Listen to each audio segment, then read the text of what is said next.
And Vivek Kumar Singh ji, जी sir. Quiz competition आपने ही जीता था ना? नहीं सर, मैंने पार्टिसिपेट नहीं किया है सर। अच्छा देन, अच्छा, इट वाज रोहित कुमार सिंह और someone. Just let me check. हाँ, it was Rohit Singh, sorry, but you all should have participated. अच्छा था। Anyways, I suppose my screen is visible to you all. Screen दिख रहा है सबको? जी सर, दिख रहा है। हाँ, ठीक ठीक। So today will be discussing about hypothesis. But before that एक चीज ध्यान रखिएगा कि जो लिखा हुआ है hypothesis, THESES, it is a plural word. It is a plural word.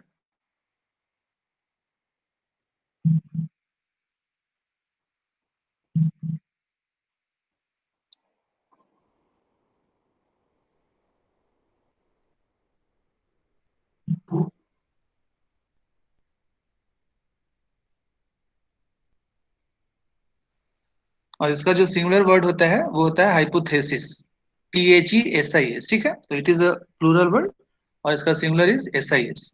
So before that, what exactly do we understand by hypothesis? तो हाइपोथेसिस जो कि बोला कि it is a singular noun. Hypothesis is a formal statement of the expected relationships among variables. और भी बहुत सारी definition थी कि इट इज, अगर इसको एक लेमैन लैंग्वेज में समझे तो it is nothing but a tentative generalization of a statement, और जिसकी validity remains to be tested, जिसकी जिसकी वैलिडिटी हम लोग जो है through certain test and all those things we opt to test. ठीक है, अब ये, Can you call it an assumption? हाँ हाँ, hypothesis is basically known as assumption also, generalize statement. ठीक है, जिसका जिसका वैलिडिटी हम लोग बाद में टेस्ट करते हैं, उसको प्रूव करते हैं या डिसप्रूव करते हैं। और ये जो है, ये हाइपोथेसिस में be in a form of guess, imaginative idea और योर ओन इंट्यूशन। ठीक है, it is basically a proposition, जैसे बोला ना आपने, एक तरह का स्टेटमेंट है, एक तरह का प्रोपोजिशन है which which has to be tested. ठीक है, अब ये जो इंट्यूशन है, ये जो फ्रेमिंग है, हाइपोथेसिस की जो फ्रेमिंग करेंगे, जो भी पढ़ेंगे, तो वो कैसे कैसे आ सकता है? Because expected relationships among variables एक स्टेटमेंट हो गया which has to be tested. अब ये एक्सपेक्टेड रिलेशनशिप्स कहाँ से आएगा? अब या तो मेरा इंट्यूशन पावर बहुत स्ट्रांग है, तो उससे हमने ये कर लिया कि हाँ, जैसे से फॉर एग्जांपल एडवर्टाइजिंग और सेल्स का मतलब एक तरह का हमने एक पूर्वानुमान लगाया। इसका अगर एक अगर हिंदी वर्ड का है तो एक तरह का पूर्वानुमान है कि इस हिसाब से, मतलब the moment we increase sales, the moment we increase ads, तो हमारा सेल्स इंक्रीज करेगा, ऐसा हम सोच सकते हैं। जबकि हो सकता है कि टेस्ट करने के बाद ये पता चले कि हम जितना ऐड को बढ़ाएंगे, हो सकता है मेरा सेल्स और डिक्रीज हो, because there might be certain customers जिनको ऐसा लग सकता है कि अगर टीवी में इसका ऐड आ रहा है, न्यूज़पेपर में ऐड आ रहा है, फेसबुक पे इसका ऐड आ रहा है, तो हो सकता है ये प्रोडक्ट अच्छा नहीं हो, इसलिए कुछ ज्यादा ऐड कर रहा हो। या हो सकता है कोई आपको अगर टेलीफोन कॉल करके अपने प्रोडक्ट के बारे में कुछ ज्यादा अच्छा बताते हैं, तो आपको लगता है कि नहीं नहीं, इसको उसको उसको हो सकता है कि आपको शक जाए कि हो सकता है ये झूठ बोल रहा होगा। तो या तो मतलब आपके पास अवेलेबल लिटरेचर हो, उसके उसके हिसाब से आप रिलेशनशिप को एक्सपेक्ट कर सकते हैं, या कोई गाइडेंस हो एक्सपर्ट्स का, या आपकी खुद की थिंकिंग बहुत क्रिएटिव हो, आपके खुद के इनसाइट्स बहुत क्रिएटिव हो, आपका खुद का पर्सनल एक्सपीरियंस ऐसा हो कि आपको ऐसा लगता हो कि नहीं है, मतलब फर्स्ट एसी में ट्रैवल करने के बाद थकावट कम होती है, ऐसा ऐसा हो सकता है, आपको लगता होगा, आपका ये पर्सनल एक्सपीरियंस होगा। लेकिन बाद में उसको टेस्ट करने के लिए हमने उसको एक फ्रेम कर दिया कि हम फर्स्ट एसी में ट्रैवल करेंगे या बिजनेस क्लास में ट्रैवल करेंगे तो हमें थकान कम होगी, ऐसा। लेकिन हो सकता है कि अगर उसको हम टेस्ट करेंगे, तो जो लास्ट क्लास में पढ़ा था पॉपुलेशन एंड सैम्पलिंग वाला में, तो हो सकता है उसको अगर हम लार्ज सैंपल पे टेस्ट करें, तो हो सकता है ये पता चले कि फर्स्ट एसी में या बिजनेस क्लास में ट्रैवल करने का कुछ खास जो है वो फर्क नहीं पड़ता है। मतलब it remains the same for the second AC also, it remains the same for the economic class also. Now जो बात कर रहे थे डिपेंडेंट एंड इंडिपेंडेंट वेरिएबल, तो डिपेंडेंट वेरिएबल होता है what you are trying to explain और independent variable what we think causes the dependent variable। जैसे अगर आपको लगता है कि ऐड के कारण सेल्स बढ़ा है, तो what we think cause the dependent variable, तो इसमें इंडिपेंडेंट क्या होगा, मतलब ऐड जो है वो इंडिपेंडेंट वेरिएबल होगा। someone is in the lobby I suppose।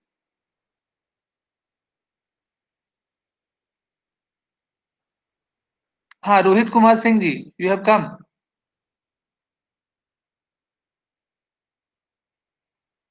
Rohit जी,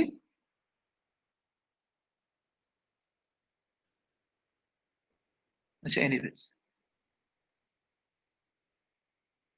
तो इसमें क्या हुआ कि ऐड जो है वो डिपेंडेंट वेरिएबल हो गया और इंडिपेंडेंट वेरिएबल सेल्स हो सकता है। या फिर ऐसा ऐसा कर सकते हैं कि गर्मी बढ़ने से आइसक्रीम की सेल्स बढ़ रही है या घट रही है, ऐसा ऐसा हम सोच सकते हैं कि मतलब टेम्परेचर का इफेक्ट जो है वो आइसक्रीम कंजम्पशन पे हो सकता है। ठीक है, तो इसमें क्या हुआ, टेम्परेचर जो है उसको हम इंडिपेंडेंट वेरिएबल मानेंगे और सेल्स ऑफ आइसक्रीम को हम डिपेंडेंट वेरिएबल मानेंगे। ठीक है, what is the characteristics of hypothesis or what are the various characteristics of hypothesis? Hypothesis should be as specific as possible and provide a clear tendency between the variables. Example, a person's vote is related to their annual income। person's vote is related to their annual income, तो ये एक थोड़ा सा वेग type का statement लग रहा है। ठीक है, कि persons vote is related to their annual income, ऐसा मतलब हम लोग भी मतलब जब इसको पढ़े तो लगा कि ये थोड़ा सा अटपटा टाइप का लग रहा है, मतलब ये स्पेसिफाइड नहीं कर रहा है स्टेटमेंट को।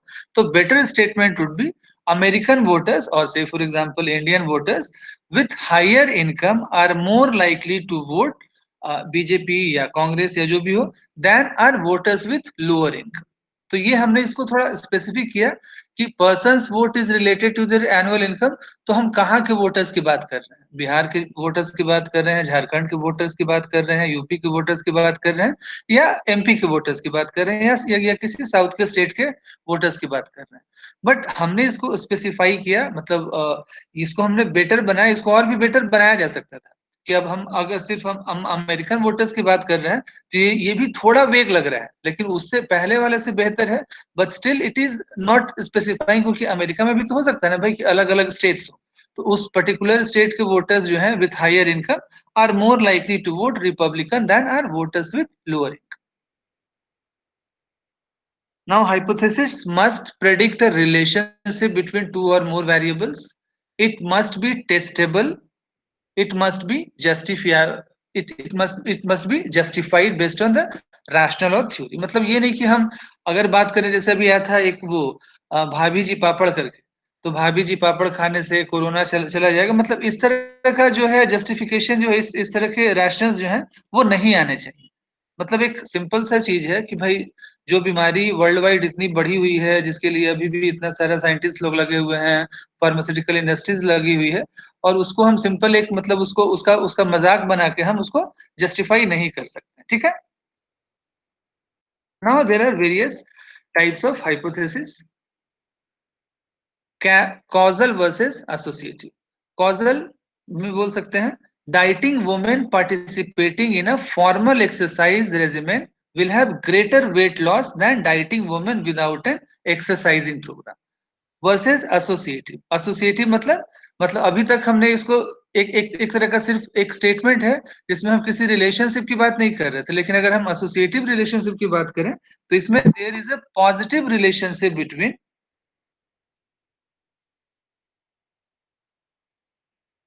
there is a positive relationship between amount of exercise and weight loss among dieting women.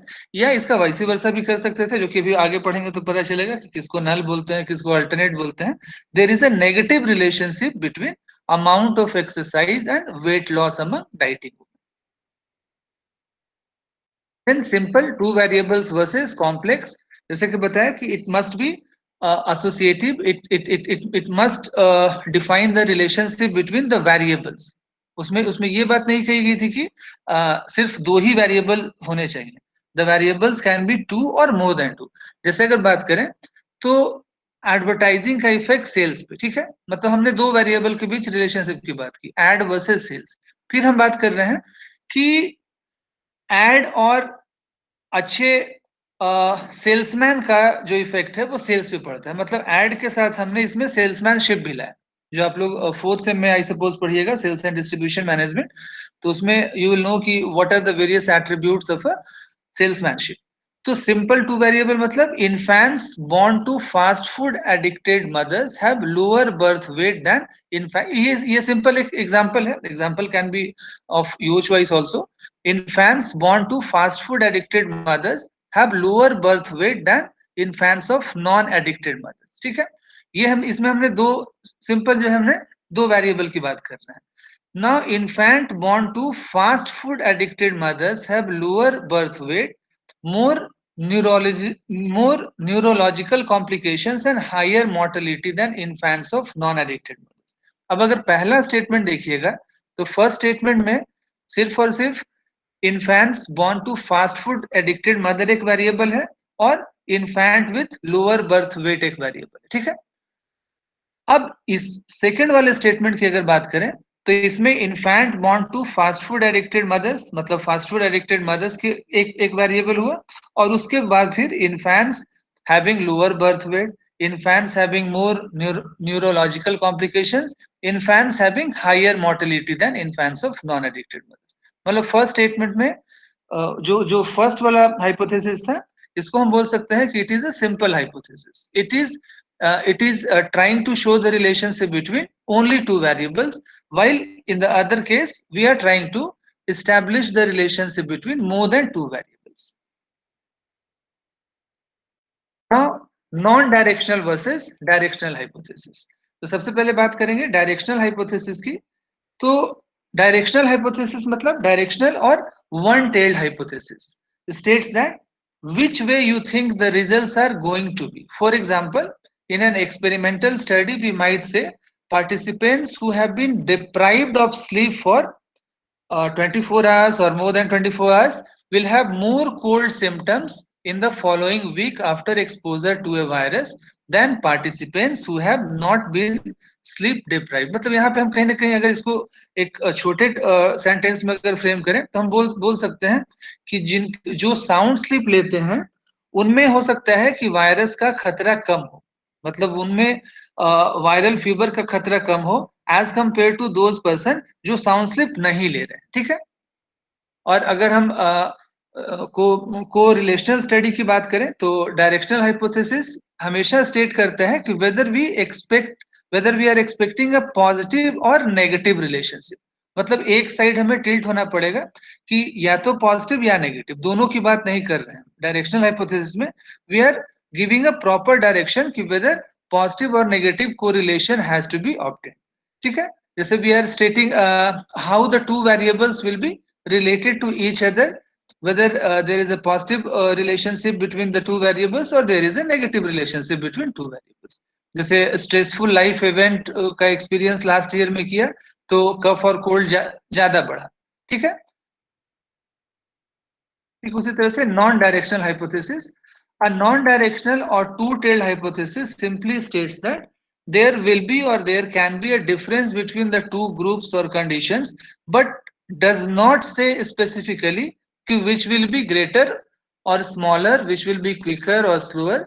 जैसे अगर सेम एग्जांपल की अगर बात करें तो there will be a difference between the number of cold symptoms experienced in the following week after exposure to a virus for those participants who have been sleep deprived for 24 hours compared with those who have not been sleep deprived for 24 hours।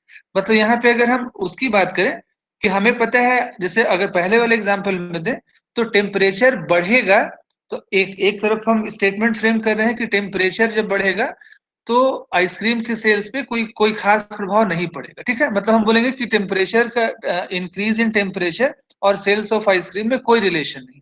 दूसरा statement हम frame करेंगे तो इसमें क्या होगा कि हम इसमें ये फ्रेम करना पड़ेगा कि टेम्परेचर इंक्रीज से आइसक्रीम की सेल्स बढ़ेगी। मतलब we are giving a proper direction कि बढ़ेगी, या टेम्परेचर इंक्रीज से आइसक्रीम की सेल्स घटेगी।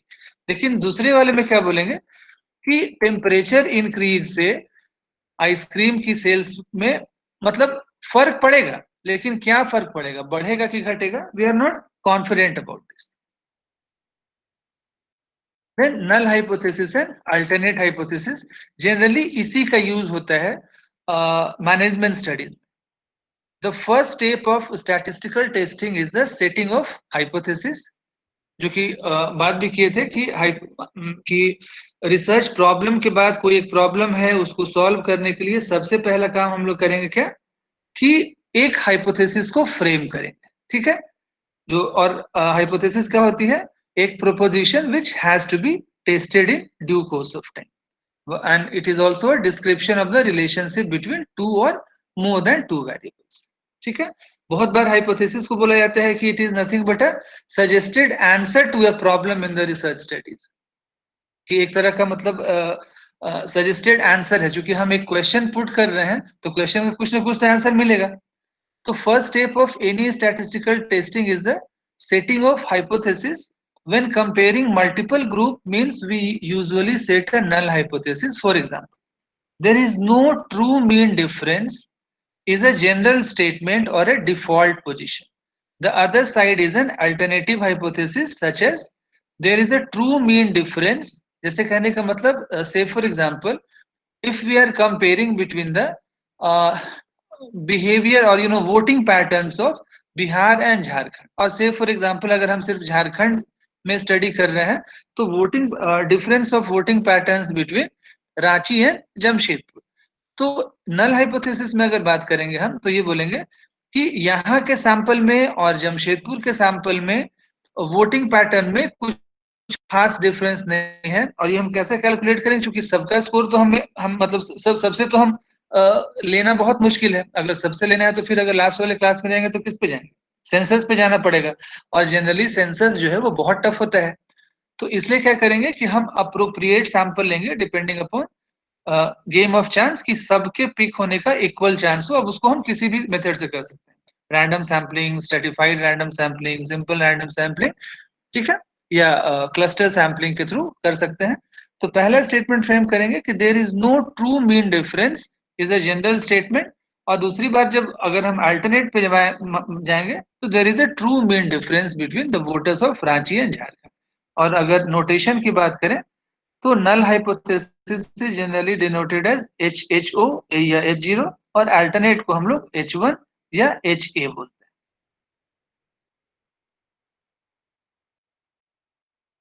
Now before this type 1 and type 2 errors, हम कोई भी स्टडी करते हैं, हम सब कुछ लास्ट क्लास में बात किए कि हमें जो है वो प्रोबेबिलिस्टिक सैम्पलिंग होता है, तो उसमें हर सैंपल के पिक होने का इक्वल चांस होता है। बट अगर हम थोड़ा प्रैक्टिकल सोचें तो it is not like that. अगर हम मेरा 1000 का पॉपुलेशन है या 10 लाख का पॉपुलेशन है, 10 करोड़ का पॉपुलेशन है, और हम उसमें से 1000 को पिक कर रहे हैं, 10 लाख में 1000 को पिक कर रहे हैं, ये मानते हुए कि सबका इक्वल चांस हो, मतलब हम रैंडम सैम्पलिंग की बात कर रहे हैं, तो ये तो थ्योरी में तो संभव है, ठीक है। लेकिन अगर प्रैक्टिकल एस्पेक्ट में जाएंगे तो error are bound to happen, और एक बहुत पुराना एडेज भी है कि to err is human, error होता ही होता है। तो as we assume that we never directly know the information of the population, क्योंकि एग्जैक्ट इन्फॉर्मेशन तो नहीं पता है, मतलब हमने बहुत सारी स्टडी की, ये किया वो किया, और उसके बाद फिर पता चला कि नहीं, हम तो अपने हिसाब से सही डेटा ले रहे हैं। और इसलिए देखा होगा कि मेडिकल साइंसेज में भी कुछ न कुछ एरर लेके ही कुछ दवाइयां बनती है, या कुछ न कुछ एरर लेके ही कुछ ऑपरेशन किए जाते हैं। तो चूंकि मेडिकल साइंसेज में जो प्रोबेबल एरर के चांसेस है, या जो प्रोबेबल एरर जिसको हम ले मान के चलते हैं, वो थोड़ा कम रहता है, मतलब बहुत कम रहता है as compare to the management sciences, क्योंकि वहां पे हम किसी मतलब एक किसी के लाइफ के साथ खिलवाड़ कर सकते हैं, छोटा भी एरर जो है वो बहुत बड़ा कांड कर सकता है। लेकिन मैनेजमेंट साइंसेस में से फॉर एग्जांपल कि अगर मान के चले कि नहीं, हम अगर ये क्या बोलते हैं ऐड को बढ़ाते हैं या न्यूज़पेपर में ऐड को देते हैं तो मेरा सेल्स बढ़ेगा, लेकिन मान लीजिए नहीं बढ़ता है, जिस हिसाब से हम सोचे थे नहीं बढ़ता है, तो वो वो वो केस फैटल केस नहीं होगा। हाँ, लॉसेस कैन बी देयर, लेकिन वो क्या है कि एक्सेप्टेबल लॉसेस, कंपनी भी मान के चलती है कि थोड़ा बहुत एरर होगा, तो वो एरर इतना होना चाहिए कि वो एक्सेप्टेबल लेवल ऑफ एरर होना चाहिए।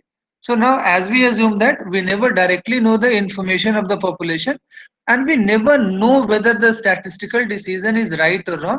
So null hypothesis, which is H0, may be right or wrong, and we could make a decision of the acceptance or the rejection of null hypothesis. So in a situation of statistical decision, there can be 4 different occasions where errors are bound to be happen. ठीक है? अब ये 4 decisions कौन कौन से हैं, मतलब 4 जो चांसेस है वो कौन कौन से हैं कि मेरा नल हाइपोथेसिस जो है वो सही था, लेकिन हमने उसको रिजेक्ट कर दिया, तो इसको हम लोग बोलते हैं type 1 error. My null hypothesis was correct but I have rejected the null hypothesis. मतलब नल हाइपोथेसिस हमने ये माना था कि टेम्परेचर और आइसक्रीम सेल्स के बीच कोई रिलेशनशिप नहीं है, टेम्परेचर कितना बढ़े घटे नहीं है वो है, लेकिन हो सकता है कि ये सही हो, कि सही मतलब अगर हम स्टडी करें तो हो सकता है ये ऐसा ऐसी फाइंडिंग है कि टेम्परेचर और आइसक्रीम के सेल्स में कोई रिलेशनशिप नहीं है, लेकिन ये सही होते हुए भी इस स्टेटमेंट को हमने रिजेक्ट कर दिया, तो उसको बोलते हैं टाइप 1 एरर. फिर उसके बाद क्या है कि मेरा नल हाइपोथेसिस जो है वो गलत था और हमने उसको रिजेक्ट कर दिया, मतलब इसमें हमने कोई गलती नहीं की. My null hypothesis was wrong and I have rightly rejected it. So तो ये मेरा करेक्ट डिसीजन में आएगा. फिर ठीक उसी तरह से तीसरा केस जो मैट्रिक्स के थर्ड क्वांटम में आते हैं, तो my null hypothesis was true but I have failed to reject null hypothesis. मेरा नल हाइपोथेसिस सही था और हम उसको रिजेक्ट नहीं कर पाए. मतलब अगर कोई चीज सही है और उसको रिजेक्ट नहीं किया, मतलब माय डिसीजन वाज करेक्ट. ठीक है, इसको हम लोग 1 माइनस अल्फा से डिनोट करते हैं. पहले वाले को अल्फा से करते हैं, दूसरे वाले को 1 माइनस बीटा से. ये ज्यादा इंपॉर्टेंट है दूसरा वाला 1 माइनस बीटा, क्योंकि इसको हम लोग पावर ऑफ द टेस्ट भी बोलते हैं. और चौथा वाला my null hypothesis was false, my null hypothesis was incorrect but I have failed to reject that, मतलब that is known as type 2 error. ठीक है, so now coming on to the explanation of those that picture, that diagram, type 1 and type 2 error. The situation lead correct conclusions. Two situations lead correct conclusions that true null hypothesis is accepted and false null hypothesis is rejected.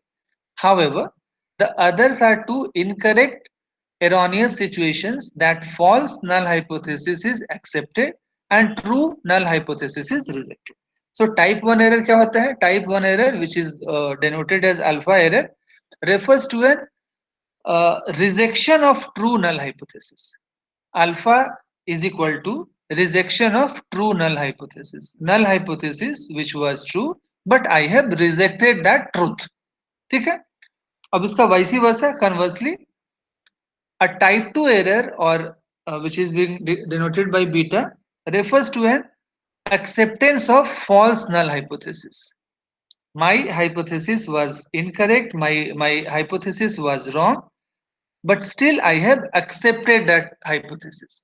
मेरा hypothesis ये बोलता था कि ad और sales में अंतर है, लेकिन हम, और दूसरा hypothesis बोलता था कि ad और sales में कोई अंतर नहीं है, लेकिन हमने क्या किया कि ad और sales में अंतर था, लेकिन हमने जो ad और sales में अंतर नहीं वाला स्टेटमेंट था उसको हमने एक्सेप्ट कर लिया. ठीक है, making some level of error is unavoidable because fundamental uncertainty lies in the statistical inference procedure. As allowing errors is basically harmful, we need to control और limit the maximum level of errors. देखिए इस sentence में से भी ये पता चलता है कि जो एरर है या जो अनसर्टेनिटी है, they can not be erased of. हम उसको पूरी तरह से खत्म नहीं कर सकते हैं, but we need to control और limit the maximum level of errors. हम उसको कंट्रोल कर सकते हैं, उसको लिमिट कर सकते हैं. ये थ्योरी में इट इज पॉसिबल कि हम एरर को एकदम 100% नलिफाई कर देंगे, बट इन प्रैक्टिकल एस्पेक्ट्स, जहां पे अगर हम बिजनेस डिसीजंस की बात करें तो किसी भी बिजनेस डिसीजन में भी कोई एक फैक्टर तो होता नहीं है जिससे सेल्स का इम्पैक्ट होता है या प्रॉफिट का इम्पैक्ट होता है। हो सकता है कि पता चला मेरे पास सब कुछ है लेकिन अचानक से लेबर स्ट्राइक पे चले गए, मेरे पास सब कुछ है, पता चला कि अचानक से लेबर जो है वो हाई वेजेस का डिमांड करने लगे। तो errors are bound to happen. So now asking you a general question कि which type of error is more risky between type 1 and type 2 errors? अब इसको अगर एकदम लेमन टर्म में समझें तो कहने का मतलब कि एक एक डिसीजन था, एक स्टेटमेंट था जो कि सही होते हुए भी हमने उसको गलत कर दिया। जैसे मान लीजिए कि फर्स्ट टाइम में हमने वो प्रोडक्ट नहीं लिया। अगर हम सिंपल एकदम बेसिक्स पे जाएं तो कोई एक प्रोडक्ट है, हो सकता है कि वो अच्छा होगा। अगर से फॉर एग्जांपल हम फेयरनेस क्रीम की बात कर रहे हैं, से फॉर एग्जांपल हम शैम्पू की बात कर रहे हैं, तो डव, पैंटीन, क्लिनिक प्लस और ये सब में हो सकता है कि Dove was the best choice for me, लेकिन हमने उसको नहीं लिया। ठीक है, नहीं लिया तो नहीं लिया, कोई बात नहीं। हो सकता है कि फिर कोई और यूज करने के बाद जो है वो हम कोई फिर दोबारा में अगर उसको यूज करें तो हो सकता है फिर हम दोबारा उस प्रोडक्ट को लें। उस मतलब जो जो जो प्रोडक्ट अच्छा नहीं था उसको टेस्ट करने के बाद हो सकता है हमें पता चले, तो उसके बाद हम फिर उस प्रोडक्ट को ना लेके जो मेरा पहला चॉइस था हम फिर उस पे जा सकते हैं। लेकिन दूसरे केस में क्या है कि वो प्रोडक्ट बहुत हार्मफुल था आपके लिए, आपके हेयर के लिए, आपके फेस के लिए, but still you have opted that. तो अगर जन क्या होता है कि it differs from person to person, क्योंकि ऐसे भी स्टेटमेंट की बात है, एक जनरलाइज स्टेटमेंट की बात है। बट आस्किंग मी, मेरे ख्याल से टाइप 2 एरर जो है that is said to be more dangerous. Reason भी कि जो डिसीजन गलत था हमने उसको चूज किया, और पहला एरर क्या था कि डिसीजन वाज राइट लेकिन हमने उसको चूज नहीं किया। ठीक है, हो सकता है कि उसके बाद दूसरा जो क्लोज डिसीजन हो हम उसको लेते या तीसरा उसको लेते। लेकिन दूसरे वाले में क्या है, टाइप टाइप टू में क्या है कि डिसीजन इनकरेक्ट था लेकिन फिर भी हमने उसको लिया, तो हो सकता है ये मेरे लिए ज्यादा harmful. Now relationship and affecting factors on type 1 and type 2 errors. ठीक है, तो इसमें क्या है कि टाइप 2 पहले है related change of both errors. तो एज वी नो कि टाइप 1 और type 2 error both are closely related. तो जनरली मैनेजमेंट साइंसेज में ये देखा गया है कि डिटर्मिनेशन ऑफ एरर जो है that must be that should be a procedure considering both errors simultaneously. ये नहीं कि हम सिर्फ टाइप 1 एरर की बात करें और टाइप 2 एरर को छोड़ दिए, क्योंकि अगर इसमें जाइएगा तो यहाँ पे पावर ऑफ द टेस्ट की जो बात की गई है इसमें भी ये शो किया गया है कि power is equal to 1 minus beta, और बीटा को कैलकुलेट करने के लिए अल्फा का कैलकुलेशन बहुत जरूरी है। तो कहने का मतलब क्या हुआ, अब जनरली अगर हम बात करें इस वाले स्लाइड में कि पावर ऑफ द टेस्ट कितना होना चाहिए, तो जनरली क्या होता है कि power of the test varies from 0 to +1। तो अगर इट इज टेंडिंग टुवर्ड्स +1 तो it is said to be the best test. मतलब ये it is said to be the best decision taken by you, क्योंकि आपका पावर मतलब it is your decision making power. एक तरह से अगर हम एक मैनेजमेंट साइंस में बात करें तो डिसीजन मेकिंग पावर है। तो पावर जो है 1 के जितना क्लोज रहेगा it is said to be the best decision. तो अगर पावर को 1 के करीब होना है तो इसका मतलब बीटा को 0 के करीब होना होगा, क्योंकि पावर जो है 1 के बराबर तभी हो सकता है। से फॉर एग्जांपल एक सिंपल सा इक्वेशन है, x is equal to 1 minus y. ठीक है, और अगर हमें x को 1 करना है तो y को 0 करना पड़ेगा, मतलब बीटा मस्ट टेंड्स टुवर्ड्स 0, जो कि मतलब जनरली जो है ये पॉसिबल नहीं होता है। इसलिए हम हमेशा यहाँ पे टेंड की बात करते हैं कि beta must be tend towards 0। ठीक है, दूसरा है effect of distance between null and alternate hypothesis. effect of distance between null and alternate hypothesis. So if null hypothesis suggests a better center, say for example अगर 4 की बात करें या 5 की बात करें, ठीक है, तो उसी हिसाब से चूंकि मैंने बताया था कि ये नॉर्मल डिस्ट्रीब्यूशन की अगर बात करें तो प्लस में मतलब जो टू टेल्ड वाली बात की थी, तो इसका मतलब दोनों साइड में इक्वल डिस्ट्रीब्यूशन होना चाहिए। तो अगर से फॉर एग्जांपल अगर हम 4 की बात कर रहे हैं तो पॉजिटिव साइड में 2 और नेगेटिव साइड में 2, मतलब +2 और -2। तो डिस्टेंस में जनरली ये कहा जाता है कि if other conditions remains the same. Economics में आप लोग पढ़ रहे होंगे, उसमें हमेशा ही आता है कि सप्लाई और डिमांड में है कि भाई सप्लाई बढ़ेगी तो डिमांड बढ़ेगा, या डिमांड बढ़ेगी तो सप्लाई बढ़ेगा इस हिसाब से, लेकिन उसमें एक एजम्पशन ये भी होता है कि provided other condition remains the same. तो इसी हिसाब से यहाँ पे बात की गई है कि अगर बाकी कंडीशन सेम रहते हैं तो जनरली ये देखा जाता है कि जितना दोनों के बीच डिस्टेंस बढ़ाते हैं नल और अल्टरनेट के बीच, तो वो हमारा बीटा एरर को कम करता है। बीटा एरर मतलब टाइप 2 एरर को कम करता है। टाइप 1 और टाइप 2 एरर के डिस्टेंस को जितना बढ़ाते हैं, तो टाइप 2 एरर होने का चांसेस उतना कम रहता है। फिर effect of sample size. Generally it is seen कि the larger the sample size तो एरर होने के चांसेस कम रहते हैं। इसको इसको इसको ऐसे ऐसे भी समझ सकते हैं कि अगर हम सेंसस पे जाएं तो जनरली देखिए जैसे इंडिया में सेंसस हुआ 2011 में, फिर 2021 में होगा इस हिसाब से। तो जनरली माना जाता है कि चूंकि सेंसस है तो उसमें एकदम एग्जैक्ट पॉपुलेशन आगे होगा, ठीक है, कि number of male, number of females, number of child, number of, ये मतलब सब कुछ आ गया। लेकिन सेंसस में भी थोड़ा बहुत एरर होता होगा।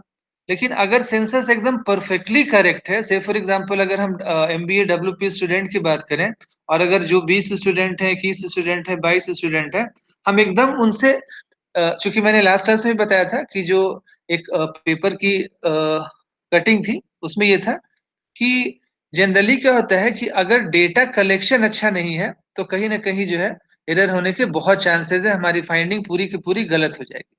तो अगर लेकिन अगर हमारा तो डेटा में एरर होने के चांसेस कब कब हो सकते हैं? पहला कंडीशन ये बताया था कि अगर मेरा सैंपल ही सही नहीं हो। हमने उनसे उससे बहुत बढ़िया क्वेश्चन पूछा, सब कुछ पूछा कि अच्छा आप क्या करना चाहते हैं, आगे क्या कीजिएगा, पीएचडी कीजिएगा नहीं कीजिएगा, जॉब में प्रमोशन के लिए, मतलब सब कुछ पूछा। लेकिन पूछना चाहिए था हमें आपसे, और हमने पूछा जो गांव में एक किसान है बेचारा, उससे हम ये क्वेश्चन पूछ रहे हैं।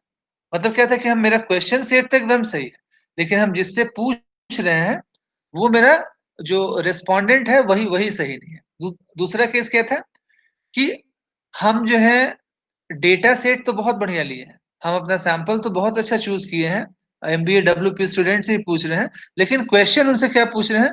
तो आप गेहूं में कितना खाद डालते हैं, या आपके पास कितनी गाय हैं, आपके पास कितनी भैंस है। जो क्वेश्चन हमें उनसे पूछना चाहिए था वो हम आपसे पूछ रहे हैं, और जो क्वेश्चन आपसे पूछना चाहिए था वो हम उनसे पूछ रहे हैं।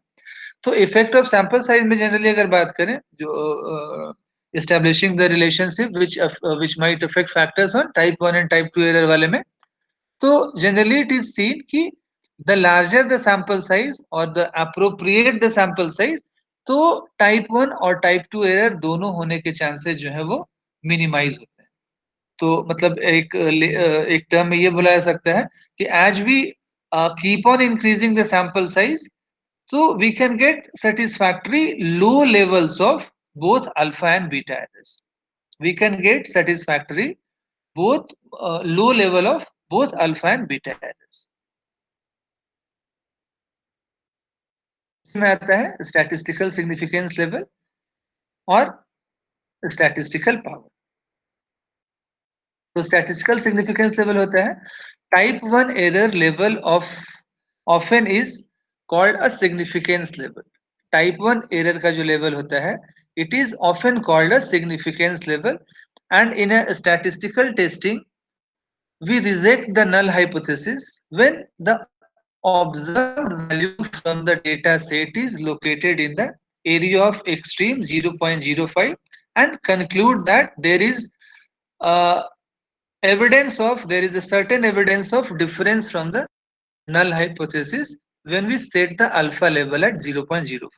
इसको मैं इसलिए बोल रहा हूं कि मैनेजमेंट साइंसेज में ये जो फिगर है ये जनरली आप देखिएगा तो 0.05 ही मैक्सिमम स्टडीज में आपको दिखेंगे। अगर आप पीएचडी करने जाइएगा या फिर कभी कोई पेपर लिखिएगा, कोई आर्टिकल लिखिएगा, तो 100 में से 95 से ऊपर टाइम जो है आप हमेशा यही फिगर पाइएगा। लेकिन मेडिकल साइंसेज में ये 0.05 ना होके 0.01 से भी कम होने की कोशिश करता है। And thus we conclude that there is a evidence of difference from the null hypothesis when we set the alpha level at 0.05. मतलब alpha level को हम लोग क्या बोलते हैं? Statistical significance level. So तो अगर ये इसलिए इसलिए भी बता रहा हूँ कि अगर मान लीजिए कोई क्वेश्चन आता है या कभी कोई एग्जाम्पल है, अगर उसमें अगर मैनेजमेंट साइंस का एग्जाम्पल है तो अगर 0.0 नहीं दिया हुआ है तो generally we assume it to be 0.05 significance level at 0.05. Now as we consider the difference over the level is statistically significant, the level is called a significance level. Sometimes the significance level is expressed as P level, जिसको significance level भी बोलते हैं. For example, statistical significance was determined as P less than is equal to भी होता है कहीं कहीं less than 0.05, and it is defined as the probability of obtaining the observed value or more extreme values when the null hypothesis is true. ठीक उसी तरह से statistical power is the probability of rejecting a false null hypothesis. Power is the probability of rejecting a false null hypothesis, which is the other side of type 2 error. तो इसमें भी बताया था कि पावर कैसे था, power is equal to 1 minus beta. ठीक है, तो power is generally denoted as 1 minus beta, और हम लोग ऐसे भी लिख सकते हैं 1 माइनस टाइप 2 एरर. अब इसको अगर ध्यान से समझिएगा यहां से 1 माइनस इक्वेशन से, तो usually a power level of 0.8 to 0.9 is considered to be the best in experimental studies, खास करके मैनेजमेंट साइंसेज में. तो अगर से फॉर एग्जांपल यहाँ पे हम रखते हैं 0.9, ठीक है, 0.9 is equal to 1 minus type 2 error. ठीक है, तो इसका मतलब टाइप 2 एरर कितना होगा, type 2 error is equal to 1 minus 0.9, मतलब 0.1. ठीक है, ठीक उसी तरह से अगर इसको हम 1 रखते, 1 is equal to 1 minus type 2 error, तो बीटा हमारा उस केस में 0 आता. तो usually a power level of 0.8 to 0.9 is required in experimental studies, and because of the relationship between type 1 and type 2 errors, we need to keep a minimum required level of both errors. We need to keep a minimum required level of both errors, and sufficient sample size and appropriate sample size is needed to keep the type 1 error as low as 0.05 और 0.01. Medical sciences के cases में हम लोग इसी पे focus करेंगे 0.05 पे, and the power as high as 0.8 to 0.9. ठीक है, that's all from my side today.